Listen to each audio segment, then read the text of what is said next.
Stress में calculation mistake हो जाना, टाइम कंस्ट्रेंट की वजह से पेपर छूट जाना, सिली मिस्टेक्स एंड ओएमआर की रॉन्ग फिलिंग, कितनी डरा देने वाली बातें हैं ना ये। सोचो ये सब अगर हम कंट्रोल कर लें तो मार्क्स कितने ज़्यादा इम्प्रूव कर सकते हैं। And this becomes one of the biggest rank deciding factor. Correct focus, fearless attitude, confidence, and correct strategy to attempt the paper. You know what? These are the one of the biggest factors जो आपकी performance को अच्छे result में convert कर सकते हैं। और ये मैं नहीं, मेरा 20 साल का एक्सपीरियंस आपसे कह रहा है। इन आंखों ने इतने सारे इंसिडेंट्स देखे हैं बेटा, जहाँ पर बच्चे की बहुत अच्छी तैयारी है, पूरे साल मेहनत की है, लेकिन इन लास्ट मोमेंट्स में एक anxiety, stress, disappointment because of the bad score they get in the test series या जो भी है, और wrong strategy to attempt the paper, उनकी रैंक जितनी अच्छी हो सकती थी उतनी अच्छी नहीं हो पाती है। पर ये मैं आपके साथ होने नहीं दूंगी बेटा। इन सबको मैनेज करना है और अपने स्कोर को बेस्ट पॉसिबल स्कोर में कन्वर्ट करना है। सबसे पहले स्ट्रेस, एंग्जाइटी, नेगेटिव थॉट्स को मैनेज करना है, क्योंकि एक डरा हुआ दिमाग, एक डरा हुआ खिलाड़ी कोई खेल जीत ही नहीं सकता। ये सब बातें कि मेरी तैयारी पूरी नहीं हुई, मेरे फ्रेंड ने ज़्यादा अच्छी तैयारी कर ली है, उसने ज़्यादा कुछ पढ़ लिया है, मेरे टेस्ट में मार्क्स बड़े कम आ रहे हैं, मेरा सिलेक्शन हो भी पाएगा नहीं हो पाएगा, मैं तो भूल रहा हूँ सब कुछ चीज़ें, ब्ला ब्ला ब्ला ब्ला। ये शोर जिसने आपके दिमाग को ऑक्यूपाई करके रखा हुआ है इस वक्त में, ये सिर्फ बातें नहीं है, ये बहुत बड़ा ऑब्स्टिकल, बहुत बड़ा हर्डल, बहुत बड़ी रुकावट है आपकी और आपके परफॉर्मेंस के बीच में। हो सके तो आज से ही, नहीं तो कल सुबह से 30 मिनट रनिंग करनी है या कोई भी अपने पसंद का वर्कआउट करना है, and just sweat all the negative thoughts out of your system. And not just that, ये आपकी जो ब्रेन सैचुरेट हो गया इतने दिनों से पढ़ पढ़ के और नेगेटिव थॉट्स, नेगेटिव चीज़ों को सोच सोच के, ये उसके बीच में कट लगाएगा, आपके सैचुरेटेड ब्रेन को रीजनरेट करेगा। और ये साइंटिफिकली प्रूवन है, आपके ब्रेन की परफॉर्मेंस मैनी फोल्ड्स बढ़ जाएगी। Tried and tested, trust me. हो सके तो नहीं, ये तो मैंडेटरी है। 10 से 15 मिनट, 5 मिनट, 10 मिनट, 15 मिनट अपने पेरेंट्स के साथ बैठो, हंसो, बोलो, बात करो उनके साथ, अगर नहीं करते हो तो, क्योंकि बहुत दिनों से बच्चे अपने आप को रूम में बंद कर लेते हैं। So you just need to go and see your favourite people, of course parents, उनसे बातें करो, राइट, उनको हग करो, उनके पैर छू लो, because they always say that touch the feet of your parents and success will touch your feet. Yes, कुछ भी नया नहीं पढ़ना है इस वक्त पे, कुछ भी नया नहीं, जो हो गया बस वो हो गया। अब जो पढ़ा हुआ है ना आपने, उसी को तराशना है, वो भी through question practice. PYQ practice करो, या जो क्वेश्चंस प्रैक्टिस कर चुके हो उन्हें दोबारा से रीप्रैक्टिस करो, लेकिन क्वेश्चंस ही प्रैक्टिस करो। क्वेश्चन प्रैक्टिस करने पर ही ज़्यादा जोर दो। दिन के समय सोना नहीं है, अब रात के अंदर ही 6-7 घंटे की नींद पूरी करनी है, और दिन में बहुत ही ज़्यादा एक्टिव रहना है। नहीं फील कर रहा है ब्रेन एक्टिव, तो उसे कहो भाई तुझे सुला चुके हैं हम काफ़ी, अब तो जाग जा, ठीक है, अब तुझे एक्टिव रहना, उसको ट्रेन करना पड़ेगा अगले 7 दिन तक, so that while you are giving the exam your brain is super active, it's not feeling lazy. दूसरी चीज़, अपने आप को बार बार ये अफर्मेशन दो, बोलो अपने आप से मिरर के सामने जाके, या यूं ही कि भाई मैं एक बहुत अच्छा इंसान हूँ, मेरे साथ कुछ गलत नहीं होगा, मैंने जो भी पढ़ा है वो मुझे सही वक्त पे याद आएगा, 100% याद आएगा, और मैं फालतू की चीज़ें सोच के, डर के अपनी परफॉर्मेंस को अफेक्ट होने नहीं दूंगा, कि बाद में मैं बैठ के पछताऊँ कि हाय डरने के बजाय परफॉर्मेंस पे ध्यान दे लिया होता। ये बोलना है अपने आप को, आपको ट्रस्ट में ये बातें बहुत मैटर करती हैं। और अब आपको लेकर चलती हूँ मैं एग्जामिनेशन हॉल में। आपको सबसे पहले OMR शीट मिल जाएगी, हाथ जोड़ के विनती कर रही हूँ, OMR शीट ढंग से फिल करना सारी एंट्रीज उसके अंदर, क्योंकि एंट्री रॉन्ग फिल होती हैं तो OMR रिजेक्ट हो जाती है। I know you know that. तो बहुत ज़रूरी है OMR में एंट्रीज ठीक से फिल करना।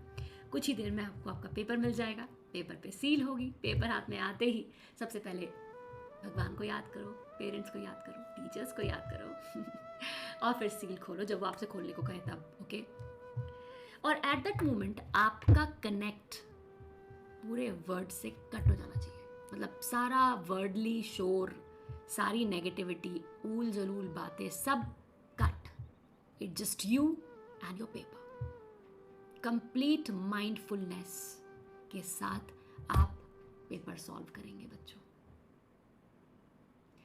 अब आपके लिए ये पेपर ना कोई बहुत बड़ा नीट का एग्जाम नहीं होना चाहिए। इस वक्त पे सील खोलते ही इस वक्त पे आपके दिमाग में सिर्फ ये थॉट होना चाहिए कि भाई मेरे पास ये क्वेश्चंस हैं, इतना टाइम है और मुझे अपना बेस्ट परफॉर्मेंस देना है। बाकी कोई थॉट दिमाग में होना नहीं चाहिए। और ये बोल के फिर पेपर सॉल्व करना शुरू करोगे बच्चा।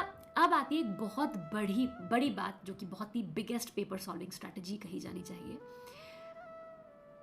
अक्सर बहुत बार बहुत सारे बच्चों के साथ ही देखा जाता है कि पेपर छूट जाता है, या आपने बहुत सारा टाइम बायो को या फिजिक्स को या केमिस्ट्री, किसी एक सब्जेक्ट को या दो सब्जेक्ट को दे दिया, और लास्ट का जो एक सब्जेक्ट बचा, कभी कभी बच्चे बोलते हैं कि मैम उसको करने के लिए 20 मिनट बचे थे, उसके 50 क्वेश्चन देखने के लिए, उसमें 45 क्वेश्चन करने के लिए 20 मिनट बचे थे, और उसमें दिमाग इतना पैनिक्ड स्टेट में होता है कि जो आपको आता है ना उसमें भी गलती होने के बहुत स्ट्रॉन्ग चांसेस हो जाते हैं, और भाई बहुत बुरी हालत। इनफैक्ट पिछला साल का जो 2022 का पेपर था, जनरली बच्चे बायो अटेंड करते हैं। I am not saying it is wrong or right, I will tell you that later, लेकिन बायो ने टाइम ज़्यादा ले लिया, क्योंकि इस बार बायो, हमें क्या पता थी कि बायो मुश्किल आ जाएगी, या बायो में बहुत सब्जेक्टिव और बहुत ज़्यादा सोचने का आ जाएगा, वी डोंट नो दैट। तो बायो ने इतना टाइम ले लिया कि फिजिक्स जो इतना हलवा आया था, just I think you should agree with me, अगर आपने देखा हो PYQ सॉल्व की हो, तो उसके क्वेश्चन भी रॉन्ग हो गए बच्चों से। ये नहीं होने देना है, और इसको ना होने देने की बेस्ट स्ट्रेटजी ये है बेटा कि आप पेपर को राउंड्स में सॉल्व करो, टर्न्स में सॉल्व करो। 3 टर्न बना लो। पहले टर्न में आप जब क्वेश्चन सॉल्व कर रहे हो, जैसे पहला क्वेश्चन किया, पढ़ते ही हो गया, समझ में आ गया ये इसका आंसर ये है। दूसरा क्वेश्चन छोटी सी हल्की सी कैलकुलेशन ने की, हो गया। तीसरा क्वेश्चन है, ये ज़्यादा टाइम ले रहा है, मतलब इसमें ये करना है, टाइम लग जाएगा, उनको बाद में करेंगे, छोड़ देते हैं इसको भी के लिए। चौथा क्वेश्चन, ऐसे करते करते करते आप अपने फर्स्ट राउंड में, फर्स्ट टर्न में सिर्फ वो क्वेश्चंस करेंगे जिसमें कम वक्त की ज़रूरत है, जिसमें 1 मिनट का ही वक्त लगे, ज़्यादा ना लगे। समझ रहे हो इस बात को? पता चल जाता है क्वेश्चन पढ़ते कि इस क्वेश्चन को टाइम लगेगा, मुझे आता है पर मैं कर लूँगा, पर बाद में करूँगा। पहले मैं पूरे पेपर में से वो क्वेश्चन कर लेता हूँ जो मुझे पैनिक स्टेट में नहीं करने, जो मेरे पक्के सही होने ही होने हैं, तो मैं उन्हें कर लेता हूँ या कर लेती हूँ, राइट। तो फर्स्ट गो में आप वो सारे, और ट्रस्ट में ऐसे क्वेश्चन बहुत सारे होते हैं।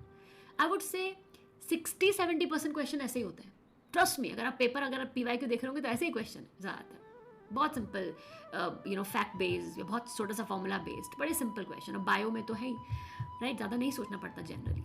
फर्स्ट गो में जब सारे क्वेश्चन कर लोगे, तब आपके पास जो बचे हुए क्वेश्चन होंगे ना, वो कम होंगे और टाइम थोड़ा ज़्यादा होगा, और आप फुल विदाउट पैनिक्ड स्टेट आप उन क्वेश्चन को ट्राई करोगे तो गलत होने के चांसेस ऑलमोस्ट शून्य हो जाएंगे। अब आप उन्हें करते जाओ, थोड़ा टाइम लग रहा है, सेकंड गो में उन क्वेश्चन को ट्राई करो जिनमें टाइम ज़्यादा लगने वाला है, लेकिन उन क्वेश्चन को अब भी छोड़ते जाओ जो आपको लग रहा है कि I am not sure how to solve these questions. उन क्वेश्चन को छोड़ते जाइए, उन पर टाइम रुकना ही नहीं है अभी भी, क्योंकि हमें फर्स्ट 2 राउंड्स में वो क्वेश्चन करने हैं जो हम कर सकते हैं 100% अफर्मेशन और सर्टेनिटी के साथ। कर लिए।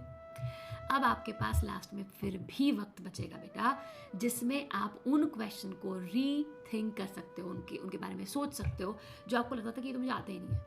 शायद उनमें से भी आप काफ़ी सारे क्वेश्चन कर जाओ, क्योंकि आपका दिमाग अब किसी पैनिक्ड स्टेट में नहीं है।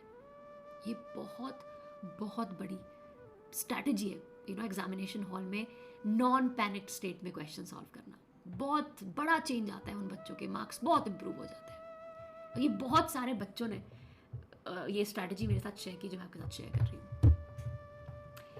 क्वेश्चन को जब आप पढ़ें, किसी भी क्वेश्चन को, तो प्लीज़ एक पेंसिल के साथ पढ़ें, उसे मार्क करते हुए कि इसमें which the following is not correct पूछा है, which the following is incorrect पूछा है, करेक्ट पूछा है, या फिर इसमें, इस क्वेश्चन में इस इस चीज़ की ये वाली यूनिट दी हुई है, हमें इस यूनिट में जवाब देना है, so we have to convert the unit. इस वाले क्वेश्चन में स्पेसिफिक कंडक्टेंस नहीं पूछा है, मोलर कंडक्टिविटी पूछी है कि वो इंक्रीज होती है या डिक्रीज होती है डाइल्यूशन पर, क्योंकि दोनों अलग अलग तरीके से चेंज होती है। मैंने पढ़ाया हुआ है आपको क्रैश कोर्स में अपने चैनल पे। ये सिली मिस्टेक्स ना हो, इसके लिए पेंसिल से पढ़ो क्वेश्चन को अपने, ठीक है।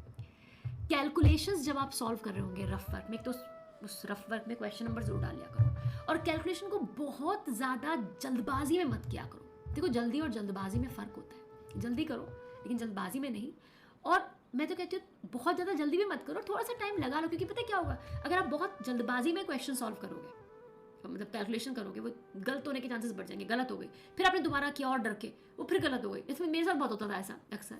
तो बेस्ट तरीका ये है कि आप एक ही बार में थोड़ा सा वक्त लगा लो उस पर, क्योंकि बहुत सारे कैलकुलेशन क्वेश्चंस नहीं आते, बहुत ज़्यादा नहीं आते, और ज़्यादा आ भी जाए तो भी आपको बहुत तेज़ी से, बहुत ज़्यादा जल्दबाजी में नहीं करनी है कैलकुलेशन। और जहाँ भी आप ये रफ वर्क कर रहे हो वहाँ क्वेश्चन नंबर डाल देना, जिससे कि कन्फ्यूजन ना हो। ओके, बस इसके बाद सबसे इम्पॉर्टेंट पड़ाव OMR में अपने क्वेश्चंस के आंसर फिल करना। बेटा, आपको ये जानना होगा कि ये सबसे इम्पॉर्टेंट पड़ाव है, क्योंकि यही आपके सारे एफर्ट्स को ट्रांसलेट करेगा इनटू योर स्कोर। तो इसको भरते वक्त गलती करना तो पाप है, और पाप नहीं, उससे भी बड़ी चीज़ है, यू नो। तो इसलिए OMR को वैसे तो थोड़ा थोड़ा करके बीच में फिल करते रहना चाहिए। ये बहुत रॉन्ग स्ट्रैटेजी लगती है मुझे कि पूरा पेपर सॉल्व करके लास्ट में OMR भर रहे हैं, तो वहाँ पे सीक्वेंस वगैरह रॉन्ग हो जाती है। तो थोड़ा थोड़ा बीच में OMR फिल करते रहना चाहिए, बहुत ध्यान से फिल करना चाहिए इस क्वेश्चन की, ये ऑप्शन का ये करेक्ट है। पहले एक छोटा सा पॉइंट लगा लो, फिर उसे भर लो। शुरू में एक पॉइंट लगाते जाओ कि इस क्वेश्चन का ये आंसर है, मैं पॉइंट लगा दिया, फिर एक बार रीचेक करके उसको बबल को अच्छे से फिल करो। 70% बल्कि 80% से कम वो फिल हुआ है बबल, तो वो OMR रीड करने में दिक्कत करेगा। ये सारी बहुत इंपॉर्टेंट बात है जब आप ध्यान रखोगे, जिन्हें ध्यान रखना बहुत मुश्किल नहीं है यार, है ना, पर ज़रूरी है ना। इनको ध्यान रखोगे तो आपके मार्क्स डेफिनेटली इम्प्रूव होंगे then what you have expected, what you are expecting right now, कि भाई मेरे डर की वजह से कि मेरे मार्क्स क्या आएंगे, वो अच्छे ही आ जाएंगे अगर आप ये छोटी छोटी बातें फॉलो करोगे तो, ठीक है। और याद रहे, my blessings, my wishes are always there with you, my dear. I know you will crack it. Have full faith in God, in yourself, and things will happen just the right way. Rise and shine.